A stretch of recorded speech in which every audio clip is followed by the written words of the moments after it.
உண்மை செய்திகளை உங்கள் வீட்டின் வரவேற்பறைக்க கொண்டு வரும் நியூஸ் 7 தமிழ் செய்திகளுக்காக மனோஜ். அதிமுக எம்பிக்களை பிரதமர் நரேந்திர மோடி சந்திக்க மறுத்தது வேதனை அளிப்பதாக மக்களவை துணை சபாநாயகர் தம்பிதுரை கூறியதற்கு மத்திய அமைச்சர் நிர்மலா சீதாராமன் விளக்கம் அளித்திருக்கிறார். இருவரின் கருத்துக்களையும் இனி பார்க்கலாம். எங்களை பொறுப்பிற்க இருக்கலாம், ஆனால் தேர்ந்தெடுக்கப்பட்ட மக்களை சந்திப்பது பாரத பிரதமர் கடமை. ஆனால் எங்களுக்கு அந்த வாய்ப்பு கிடைக்கவில்லை என்ற ஒரு கன இறுதியத்துடன் நாங்கள் இங்கிருந்து செல்ல இருக்கின்றோம். ஏனென்றால் இந்த பிரச்சனை தீர்ப்பதற்கு தமிழனுடைய பிரச்சனை காவிரி பிரச்சனைக்காக வந்தோம், அவரை சந்திக்க முடியவில்லை. தமிழக மீன பிரச்சனை பேச வந்தோம், அதற்கு அவர் சந்திக்க இயலவில்லை. அதே போல நாங்களுடைய கச்சத்தீவு பிரச்சனை பேச விரும்புகின்றோம், அதற்கு வாய்ப்பு கிடைக்கவில்லை. இப்படியெல்லாம் இருப்பது எங்களுக்கு ஒரு மன உறுத்தல் இருக்கிறது. ஒவ்வொரு ஐட்டமாக சொல்லி அதுக்கு வந்தோம் பார்க்கல, இதுக்கு வந்தோம் பார்க்கலன்னு சொல்கிறது ஒவ்வொரு ஐட்டமுக்கும் வரலைங்க. வந்த போது பார்க்க முடியல, ஒத்துக்கிறோம். ஆனால் தமிழகத்திலேருந்து யாரையுமே பார்க்கலன்றதும் சொல்லலை. சிஎம்ஐ பார்த்துருக்காரு, இவரையும் பார்க்க முடிஞ்சிருந்தா சமயம் இருந்திருந்தா பார்த்துருப்பாரா இருக்கலாம். எதனால் பார்க்கலன்றது எனக்கு தெரியாது. ஆனால் இஃப் டைம் பெர்மிட்டிங் பார்த்துருப்பார். சென்னை மெரினா கடற்கரையில் ஜல்லிக்கட்டு போராட்டத்தின் நினைவாக நினைவு சின்னம் அமைக்க வேண்டும் என ஜல்லிக்கட்டு ஆர்வலர்கள் கோரிக்கை வைத்துள்ளனர். இது தொடர்பாக தலைமைச் செயலகத்தில் முதலமைச்சர் ஓ பன்னீர்செல்வத்தை சந்தித்து அவர்கள் வலியுறுத்தினர். அப்போது ஜல்லிக்கட்டு மீதான தடையை நீக்க வலியுறுத்தி லட்சக்கணக்கான மக்கள் மெரினாவில் போராட்டத்தில் ஈடுபட்டதன் நினைவாக காளை சின்னம் அமைக்க வேண்டும் என்ற கோரிக்கையும் விடுத்தனர். மேலும் அனைத்து மாவட்டங்களிலும் ஜல்லிக்கட்டு நடத்த அனுமதிக்க வேண்டும் என்றும் அவர்கள் வலியுறுத்தினர். மெரினாவில் ஜல்லிக்கட்டுக்கான நினைவு சின்னம் எப்போ காலம் தாண்டி இருக்கணும். இந்த மாதிரி ஒரு தன்னெழுச்சி, ஒரு இன உணர்வு ஞாபகப்படுத்தக்கூடிய ஒரு விஷயமா அது தொடர்ந்து இருக்கணுன்றதுக்காக ஒரு நினைவு சின்னம் மெரினாவில் வேண்டும் சொன்னோம்.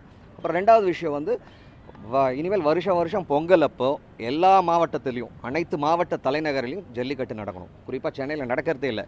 அதில் இந்த பாரம்பரியத்தை தொடரணும் அப்படின்னா சென்னையிலையும் நடக்கணும், எல்லா மாவட்ட தலைநகரிலும் நடக்கணும். அப்படி சென்னையில் நடத்தும் போது மெரினாவில் நடத்திங்கன்னா இன்னும் நல்லா இருக்கும் அப்படின்னு சொன்னோம். ரெண்டுத்தையும் கேட்டுக்கிட்டாரு. டெஃபினட்டாக என்ன பண்ண முடியுமோ பண்ணுறேனாரு.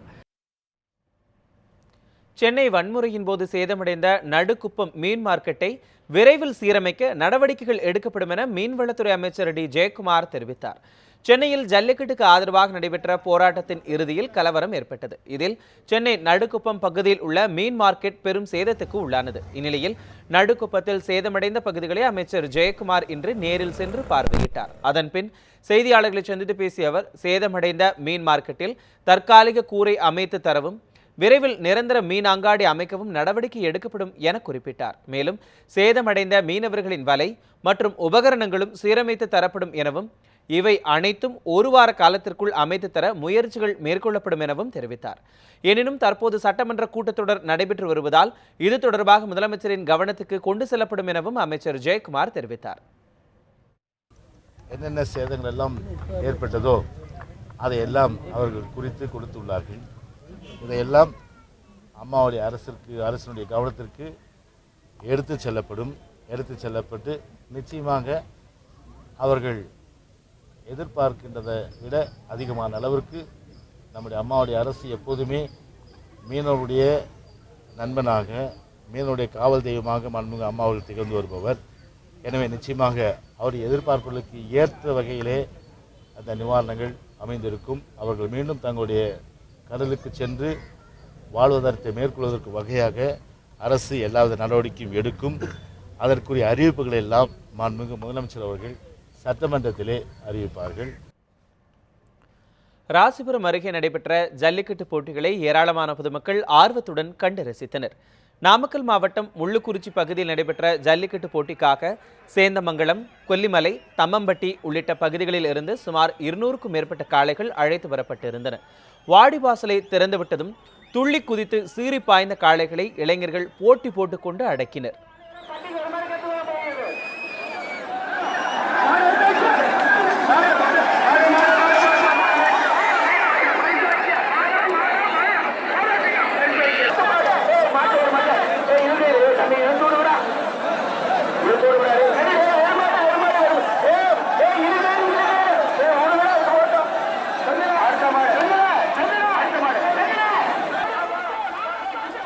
போட்டியில் பங்கேற்று ஜல்லிக்கட்டு காளைகளை அடக்கியவர்களுக்கு பரிசு பொருட்கள் வழங்கப்பட்டன.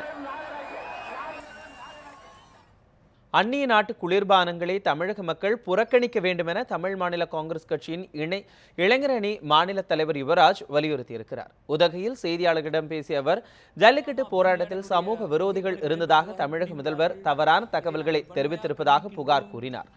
வன்முறையில் பாதிக்கப்பட்ட மீனவ பகுதிகளில் இயல்பு நிலை திரும்ப தமிழக அரசு உரிய நடவடிக்கைகள் எடுக்க வேண்டும் என்றும் வலியுறுத்திய அவர், தமிழக மக்கள் அந்நிய குளிர்பானங்களை முற்றிலுமாக தவிர்க்க வேண்டும் என்றும் வேண்டுகோள் விடுத்தார். தமிழகத்தில் அந்நிய குளிர்பானங்களை தவிர்க்க வேண்டும் என்று கோஷம் கடுமையாக எழுந்துள்ளது. இதை தமிழ் மாநில காங்கிரஸ் முழுமையாக வரவேற்கின்றது. அந்நிய குளிர்பானங்களை பள்ளிகள், கல்லூரிகள் மட்டுமின்றி இது போன்ற தனியார் ஹோட்டல்கள், பொது இடங்களில் கூட விற்கப்படுவதை தவிர்க்க வேண்டும் என்று நாங்கள் கேட்டுக்கொள்கின்றோம். அதற்கு தமிழக அரசும் துணை புரிய வேண்டும். சென்னை ஆர்கே நகர் தொகுதி தொடர்ந்து நட்சத்திர தொகுதியாகவே விளங்கும் என்று பள்ளிக்கல்வித்துறை அமைச்சர் கே பாண்டியராஜன் கூறியிருக்கிறார். சென்னை ஆர்கே நகரில் பள்ளி மாணவிகளுக்கு விலையில்லா இலவச சைக்கிள் வழங்கும் நிகழ்ச்சி நடைபெற்றது. இதில் பள்ளிக்கல்வித்துறை அமைச்சர் கே பாண்டியராஜன், பெரம்பூர் சட்டமன்ற உறுப்பினர் வெற்றிவேல் ஆகியோர் கலந்து கொண்டனர். பின்னர் செய்தியாளர்களிடம் பேசிய மாஃபா பாண்டியராஜன், தமிழகத்தில் முன்னாள் முதல்வர்கள் காமராஜ், எம்ஜிஆர், ஜெயலலிதா ஆகியோர் கல்விக்கு அதிக முக்கியத்துவம் அளித்ததாக தெரிவித்தார்.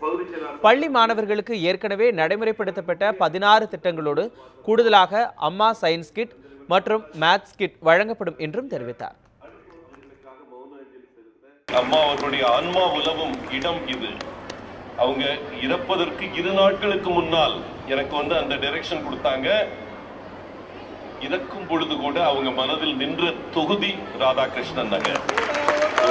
மனித புனிதரான நம்ம டாக்டர் ராதாகிருஷ்ணன் அவர்கள், சர்வப்பள்ளி ராதாகிருஷ்ணன், இந்த இருக்கிற திருவள்ளூர் மாவட்டத்தில் வடிவெடுத்து அந்த இருக்கிற கவர்மெண்ட் ஸ்கூல்ல படிச்சு உலகையே திரும்பி பார்க்க வைத்த இந்தியாவின் ஜனாதிபதி டாக்டர் ராதாகிருஷ்ணன். அவருடைய பெயரில் உருவான இந்த தொகுதியில மீண்டும் இது ஒரு ஸ்டார் தொகுதியாகத்தான் இருக்கும். எந்தவித மாற்று கருத்தும் வேண்டாம். அதில் தேர்தலில் நிச்சயம் போட்டியிடுவேன் என்றும் தொகுதி குறித்து பின்னர் அறிவிக்கப்படும் என்றும் மறைந்த முதலமைச்சர் ஜெயலலிதாவின் அண்ணன் மகள் தீபா தெரிவித்துள்ளார்.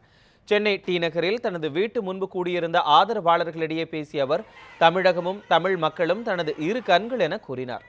சமூக வலைதளங்களில் தன்னை பற்றி வரும் தேவையற்ற தகவல்களை நம்ப வேண்டாம் என கேட்டுக்கொண்ட தீபா, ஜல்லிக்கட்டு போராட்டத்தில் கலந்து கொண்டவர்கள் மீதான தாக்குதலுக்கு கண்டனமும் தெரிவித்தார். மேலும் தேர்தலில் போட்டியிடுவது குறித்த நல்ல செய்தியை விரைவில் அறிவிப்பேன் என்றும் தீபா கூறினார். நிச்சயமாக தேர்தலில் நான் போட்டியிடுவேன். எந்த தொகுதி என்பதையெல்லாம் பின்னர் அறிவிக்கிறேன் என்று ஏற்கனவே சொல்லியிருந்தேன். உடல்நலக்குறைவால் சென்னை தனியார் மருத்துவமனையில் அனுமதிக்கப்பட்டுள்ள அமைச்சர் MC சம்பத்தின் உடல்நிலை குறித்து முதலமைச்சர் பன்னீர்செல்வம் நேரில் விசாரித்து அறிந்தார். தமிழக தொழில்துறை அமைச்சர் MC சம்பத்துக்கு திடீர் உடல்நலக்குறைவு ஏற்பட்டதை அடுத்து சென்னை 1000 விளக்கு பகுதியில் உள்ள தனியார் மருத்துவமனையில் அனுமதிக்கப்பட்டுள்ளார். அவருக்கு அங்கு சிகிச்சை அளிக்கப்பட்டு வரும் நிலையில் உடல்நலம் குறித்து விசாரிப்பதற்காக முதலமைச்சர் பன்னீர்செல்வம் மருத்துவமனைக்கு நேரில் சென்று கேட்டறிந்தார். அமைச்சர் சம்பத்திடம் சுமார் அரை மணி நேரம் உரையாடி பின்னர் முதல்வர் புறப்பட்டு சென்றார். சென்னை நெசப்பாக்கத்தில் தனியாருக்கு சொந்தமான கழிவுநீர் லாரி மோதி ஒருவர் உயிரிழந்தார். இதனால் ஆத்திரமடைந்த அப்பகுதி மக்கள் லாரியை தீயிட்டு கொளுத்தினர். சென்னை நெசப்பாக்கம் ஏரிக்கரையைச் சேர்ந்த ரமேஷ் அதே பகுதியில் மெக்கானிக் கடை வைத்திருக்கிறார். இந்நிலையில் இன்று நண்பர்களுடன் வெளியே நின்று பேசிக் கொண்டிருந்ததாக கூறப்படுகிறது. அப்போது ராமாபுரத்தில் இருந்து வந்த தனியாருக்கு சொந்தமான கழிவுநீர் லாரி கட்டுப்பாட்டு இழந்து ரமேஷ் மீது மோதியது. இதில் சம்பவ இடத்திலேயே அவர் உயிரிழந்தார். இதனையடுத்து லாரி ஓட்டுநர் ஹரி பாலகிருஷ்ணனை அப்பகுதி மக்கள் பிடித்து போலீசாரிடம் ஒப்படைத்தனர். பின்னர் விபத்தை ஏற்படுத்திய லாரியையும் தீயிட்டு கொளுத்தியதால் அங்கு பெரும் பரபரப்பு நிலவியது. இந்த சம்பவம் குறித்து போலீசார் வழக்கு பதிவு செய்து விசாரணை நடத்தி வருகின்றனர்.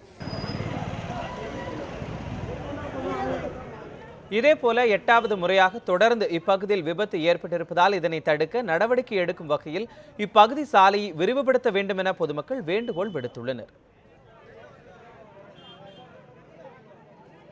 ஓரமாக நின்ன பையனை இவங்க 2 பேரும் சேர்ந்து தவறான வழியில் ஓட்டி அந்த பையனை இடித்து தள்ளி விட்டு வண்டி மேலே பேக் வீல் ஏறி அந்த பையன் இறந்துட்டான். 2வது இனிமேல் இந்த பகுதி மக்கள் கோரிக்கை என்னன்னு கேட்டிங்கன்னா, இந்த கழிவு நீர் இனிமேல் இந்த பக்கம் வரக்கூடாது. அதே போல் இந்த ஓரமாக நிற்கிற வண்டி சாலையை விரிவுபடுத்தணும். விரிவுபடுத்தி வேகத்தடையை உண்டாக்கி இதுக்கு மேலே இந்த இடையூறு இல்லாமல் பார்த்துக்கணும். இது கடைசி விபத்தாக இருக்கணும். இது 8வது விபத்து இந்த இடத்துல. இத்துடன் நியூஸ் 7 தமிழில் இரவு 8 மணி செய்திகள் நிறைவடைகிறது. தொடர்ந்து புதிய செய்திகளை புதிய கோணங்களில் காண நியூஸ் 7 தொலைக்காட்சி பாருங்கள்.